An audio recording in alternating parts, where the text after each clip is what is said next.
राम राम दोस्तों, आप सभी का स्वागत है हमारे YouTube channel Mother's Education Family में।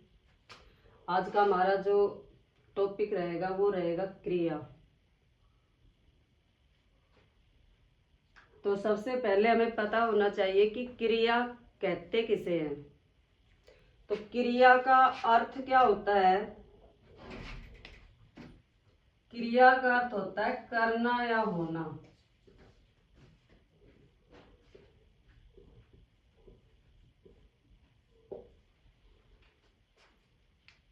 करना या होना। तो इसकी परिभाषा क्या होगी? जिस शब्द से किसी कार्य का करना या होना पाया जाए उसे क्या कहते हैं? क्रिया कहते हैं। तो क्रिया की परिभाषा क्या होगी? किसी कार्य का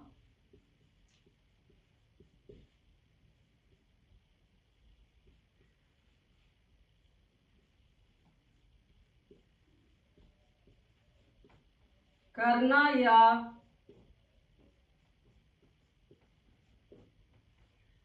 होना पाया जाता है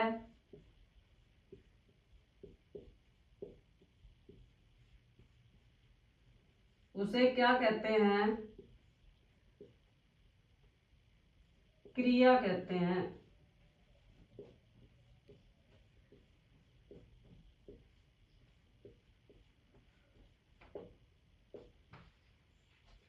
जिस शब्द से किसी कार्य का करना या होना पाया जाता है उसे क्या कहते हैं?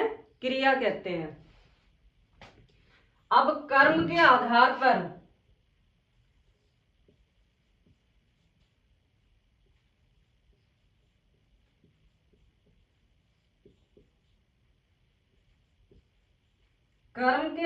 पर क्रिया के दो भेद होते हैं। कर्म के आधार पर क्रिया के दो भेद होते हैं, जिसमें पहला है अकर्मक क्रिया और दूसरा है सकर्मक क्रिया।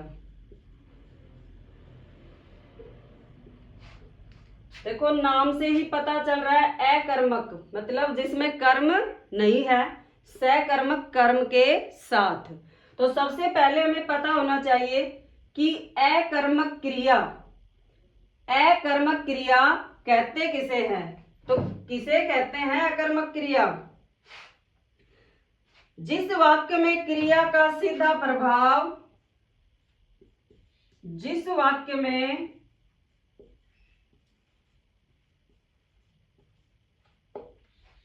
क्रिया का सीधा प्रभाव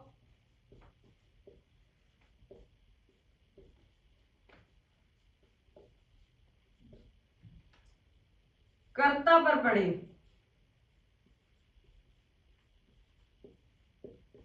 पर पड़ता है उसे क्या कहते हैं? अकर्मक क्रिया कहते हैं। जिस वाक्य में क्रिया का सीधा प्रभाव कर्ता पर पड़ता है, अकर्मक मतलब जिसमें कर्म तो होता ही नहीं है। जैसे उदाहरण के लिए बालक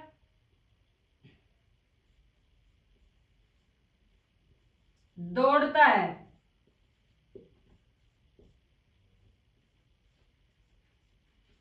इससे पहले हम देखते हैं कि जो निम्न क्रियाएं हैं वो सदैव अकर्मक क्रियाएं कहलाती हैं। ये जो शब्द है ये सदैव अकर्मक क्रियाएं होती हैं। उनमें कौन कौन से शब्द हैं? तैरना, उड़ना, नहाना, सोना, जागना, रोना, टहलना, भागना, दौड़ना, चमकना, थूकना, छींकना, खांसना, नाचना, हंसना, बोलना, उगना, ये सब क्या है? अकर्मक क्रियाएं हैं। तो इसमें देखो दौड़ना आ गया, तो इससे ही क्लियर हो रहा है कि ये कौन सी क्रिया है? अकर्मक क्रियाएं हैं। अकर्मक क्रिया का उदाहरण है ये। अब इसके बाद आता है सकर्मक क्रिया।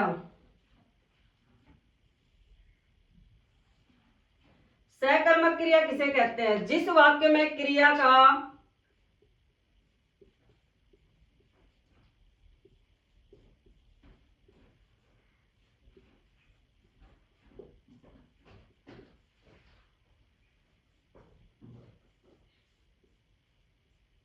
सीधा प्रभाव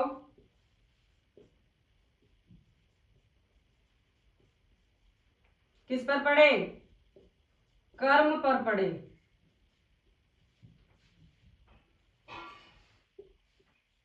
उसे क्या कहते हैं? सकर्मक क्रिया कहते हैं। जिस वाक्य में क्रिया का सीधा प्रभाव कर्म पर पड़े उसे सकर्मक क्रिया कहते हैं। अब आता है सकर्मक क्रिया का उदाहरण, जैसे मोहन दूध पीता है।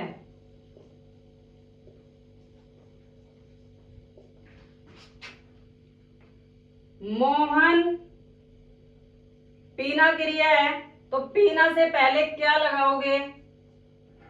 मोहन क्या पीता है। यदि उत्तर में संज्ञा शब्द आता है तो वो क्रिया क्या होगी? सकर्मक होगी। ध्यान रखना है, मोहन दूध पीता है तो देखो पीता क्या हो गया? क्रिया हो गई। इससे पहले क्या लगाओगे? और क्या लगाने से यदि उत्तर में संज्ञा शब्द आता है तो क्रिया क्या होगी? सकर्मक क्रिया होगी। और इसके जो अकर्मक और सकर्मक में जो पहचान है वो हम कैसे करेंगे?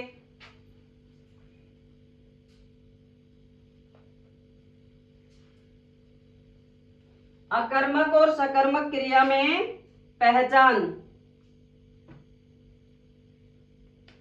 तो सबसे पहले जो सकर्मक क्रिया है, सकर्मक क्रिया पढ़ रहे थे हम,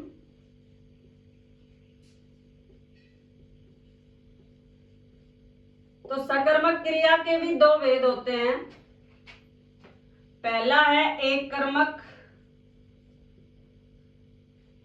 पहला है एक कर्मक, एक कर्मक, और दूसरा है द्विकर्मक।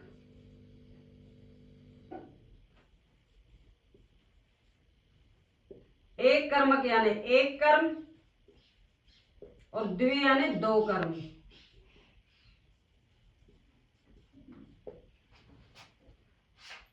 तो क्या हो जाएगा? जिस वाक्य में एक ही कर्म रहता है उसे क्या कहेंगे? एक कर्मक कहेंगे। और जिस वाक्य में दो कर्म होते हैं उसे कहेंगे हमें द्विकर्मक। अब द्विकर्मक और एक कर्मक है, तो एक कर्मक का उदाहरण, जैसे एक कर्मक का मोहन विद्यालय जाता है।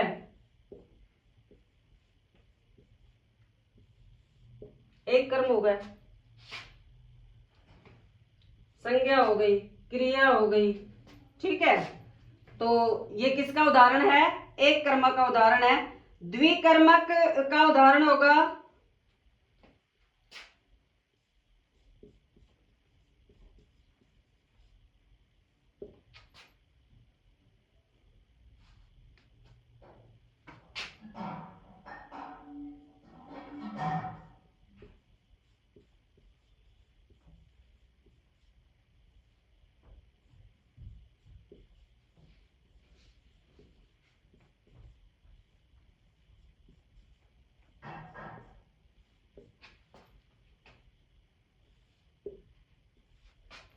दो। तो ये किसका उदाहरण है? द्विकर्मक।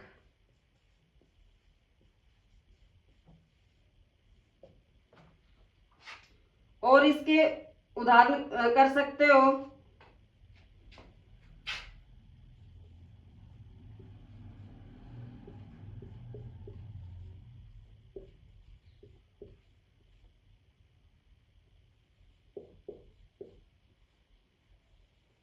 तुम गाय को चारा खिलाओ।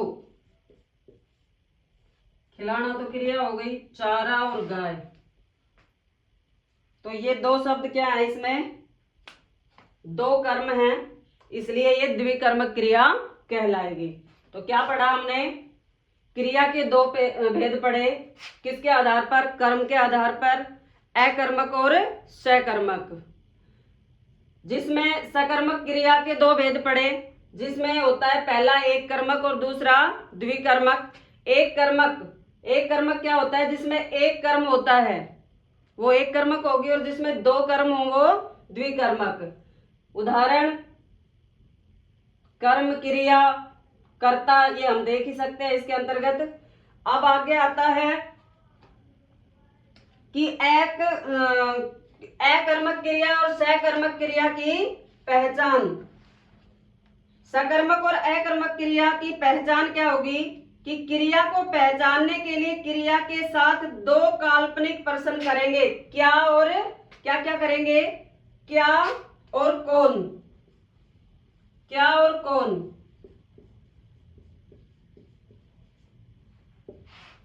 क्या और कौन दो प्रश्न करेंगे, जिसमें यदि वाक्य में कौन का अलग उत्तर आता है और क्या का अलग उत्तर आता है तो क्रिया क्या होगी? सकर्मक होगी। ध्यान रखना है, क्या और कौन के प्रश्न करने पर यदि क्या का अलग उत्तर आता है और कौन का अलग उत्तर आता है तो क्रिया सकर्मक होगी। तो अब ये हम कैसे देखेंगे कि प्रश्न कैसे करें? जैसे वाक्य है, राम पत्र लिखता है। राम पत्र लिखता है।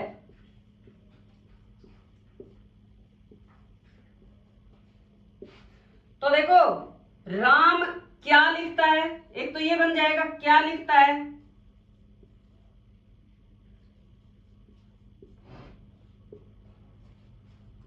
और दूसरा प्रश्न बनेगा कौन लिखता है।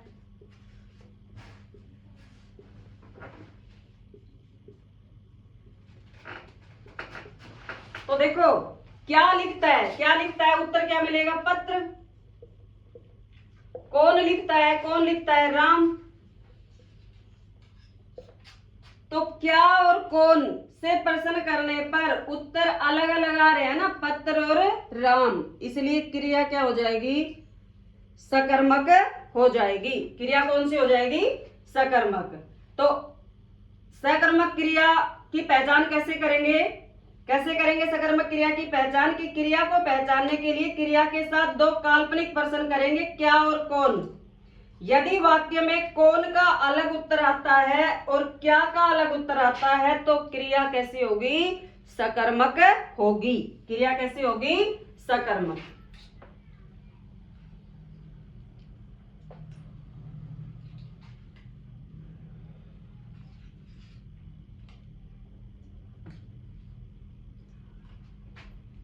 अब आता है प्रयोग या संरचना के आधार पर क्रिया के भेद।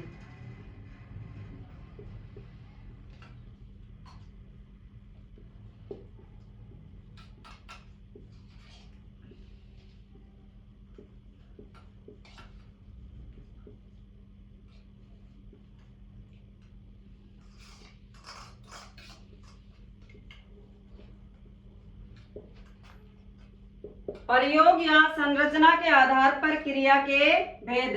सबसे पहला आता है सामान्य क्रिया।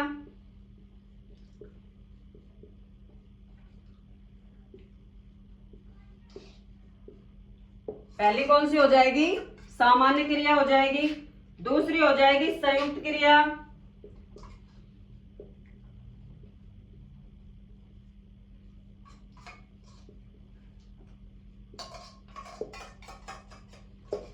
तीसरी हो जाएगी प्रेरणार्थक क्रिया।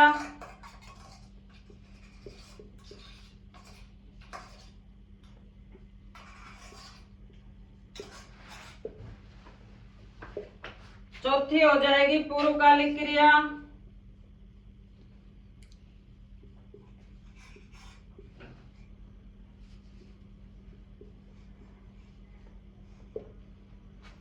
और पांचवी हो जाएगी नाम धातु क्रिया।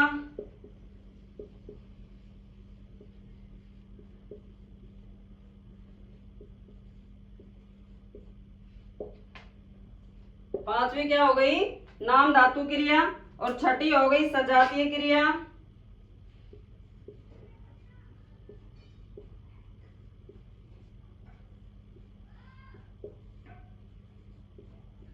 सातवीं हो गई कृदंत क्रिया।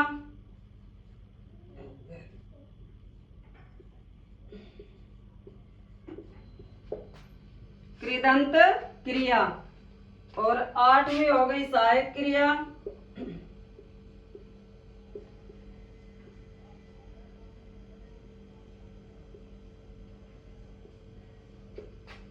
और नौवीं हो गई तात्कालीन क्रिया। तात्कालीन।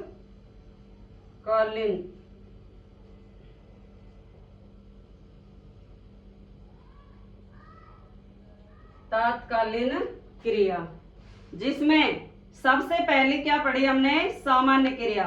जिस वाक्य में एक ही क्रिया का प्रयोग हो, जिस वाक्य में एक ही क्रिया का प्रयोग हो उसे सामान्य क्रिया कहते हैं। जिस वाक्य में एक ही क्रिया का प्रयोग हो उसे सामान्य क्रिया कहते हैं। जैसे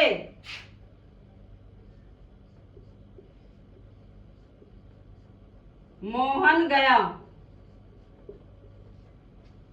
ठीक है। संयुक्त क्रिया, संयुक्त क्रिया किसे कहेंगे? जो क्रिया भिन्न भिन्न क्रियाओं के मेल से बन करके एक क्रिया का निर्माण करती है। जो क्रिया भिन्न भिन्न क्रियाओं के मेल से बन करके एक क्रिया का निर्माण करती है उसे कहेंगे हम संयुक्त क्रिया। संयुक्त क्रिया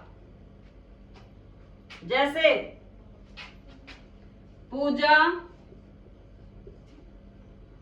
खाना बना रही है, बना रही है। तो इसमें देखो ये पूरा बना रही है, ये होगी संयुक्त क्रिया। इसके बाद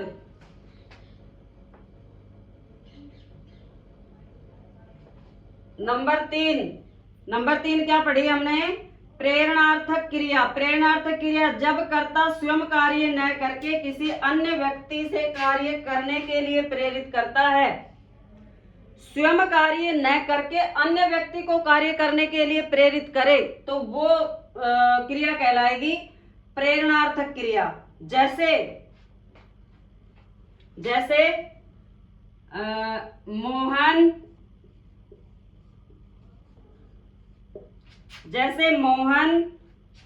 सोहन से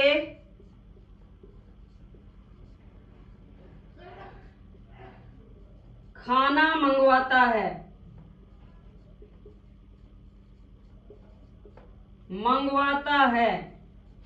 खुद ने ला करके सोहन से मंगवाता है। तो इसमें कौन सी क्रिया है? प्रेरणार्थक, यानी खुद कार्य न करके किसी दूसरे को से प्रेरणा से कार्य करवाता है तो वो होगा प्रेरणार्थक क्रिया। चौथा जो प्रकार है वो हमारा होगा पूर्वकालिक क्रिया।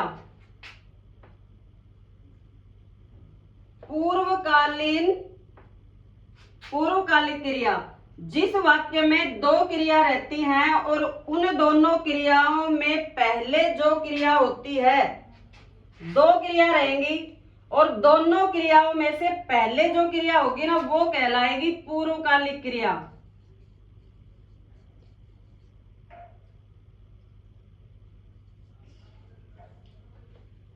दो क्रियाएं होंगी, दोनों क्रियाओं में से जो पहले क्रिया होगी वो पूर्वकालिक क्रिया कहलाएगी। जैसे उदाहरण है वह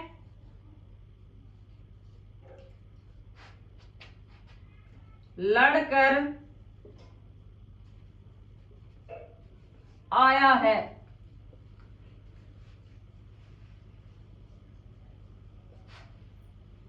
तो लड़कर पहले लड़ा है बाद में आया है, दो क्रियाएं हैं जिसमें लड़कर क्या है? लड़कर जो है ये पूर्वकालिक क्रिया कहलाएगी।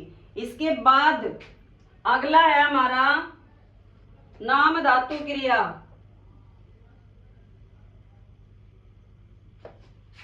नाम धातु क्रिया किसे कहेंगे?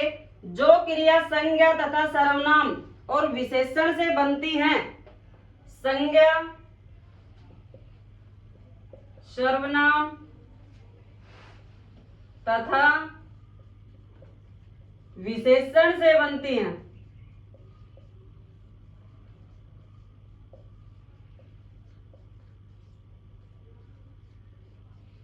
उन्हें क्या कहते हैं? नाम धातु क्रिया कहते हैं। जिन संज्ञाओं का निर्माण संज्ञा, सर्वनाम तथा विशेषण शब्दों से होता है उन्हें नाम धातु क्रिया कहते हैं। नाम धातु क्रिया जैसे संज्ञा शब्दों से, जैसे संज्ञा शब्द रंग है तो इससे क्या बन जाएगा? रंगना।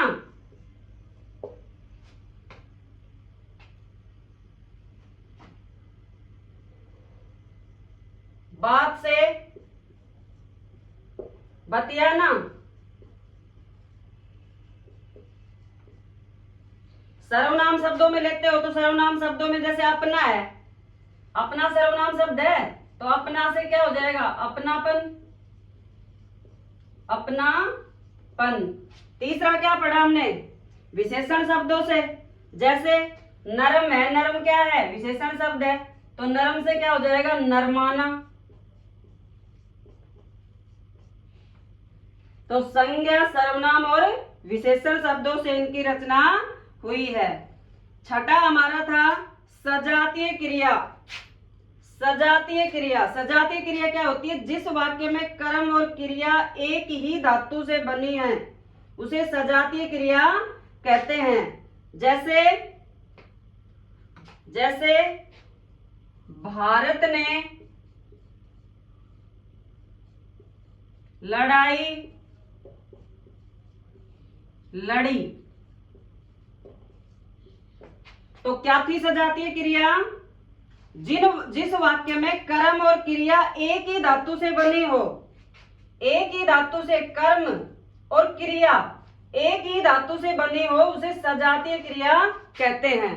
तो ये होती है, जैसे इसका उदाहरण है भारत ने लड़ाई लड़ी, सजातीय क्रिया है इसके अंदर। अगला जो हमारा है वो है कृदंत क्रिया। कृदंत क्रिया किसे कहेंगे? जिन क्रिया शब्दों के साथ प्रत्यय जोड़ देते हैं, जिन क्रिया शब्दों के साथ प्रत्यय जोड़ देते हैं। प्रत्यय उपसर्ग क्या होते हैं? प्रत्यय यानी बाद में जुड़ते हैं, उपसर्ग पहले जुड़ते हैं। तो जिन क्रियाओं के साथ प्रत्यय जोड़ देते हैं उनको क्या कहते हैं? कृदंत क्रिया कहते हैं। जैसे कृदंत क्रिया, जैसे चल से चल है तो चल से चलना हो जाएगा, चल से चलना हो जाएगा, चलता हो जाएगा, चल कर हो जाएगा। तो इस तरह से इसका कृदंत क्रियाओं का निर्माण हो जाएगा। लिख है, लिखना हो जाएगा, लिखता हो जाएगा, लिख कर हो जाएगा। तो ये है कृदंत क्रिया। इसके बाद आती है सहायक क्रिया। सहायक क्रिया, हेल्पिंग वर्ब। सहायक क्रिया क्या होती है? जो क्रिया मूल क्रिया की सहायता करती है, जो क्रिया मूल क्रिया की सहायता करती है उसे कहेंगे सहायक क्रिया। जैसे उदाहरण क्या हो जाएगा इसका? अशोक, सहायक क्रिया, अशोक पुस्तक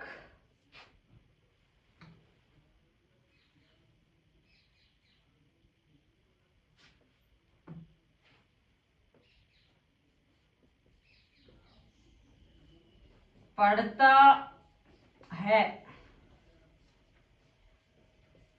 तो इसमें ये सहायक क्रिया है, मेन क्रिया पढ़ता है। तो जो मुख्य क्रिया की जो सहायता करे वो क्या कहलाएगी? सहायक क्रिया कहलाएगी। तो इसमें ये है, ठीक है। इसके बाद जो अगला था हमारा वो था तात्कालिक क्रिया। तो एक क्रिया के समाप्त होने के अंतर्गत दूसरी क्रिया अगर प्रारंभ हो जाती है तो वो उदाहरण होगा तात्कालीन क्रिया का। एक क्रिया के समाप्त होने पर दूसरी क्रिया प्रारंभ होती है। जैसे इसका उदाहरण क्या हो सकता है कि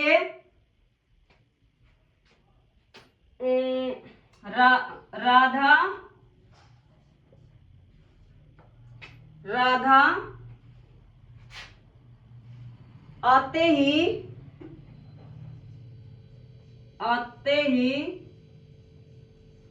सीता चली गई।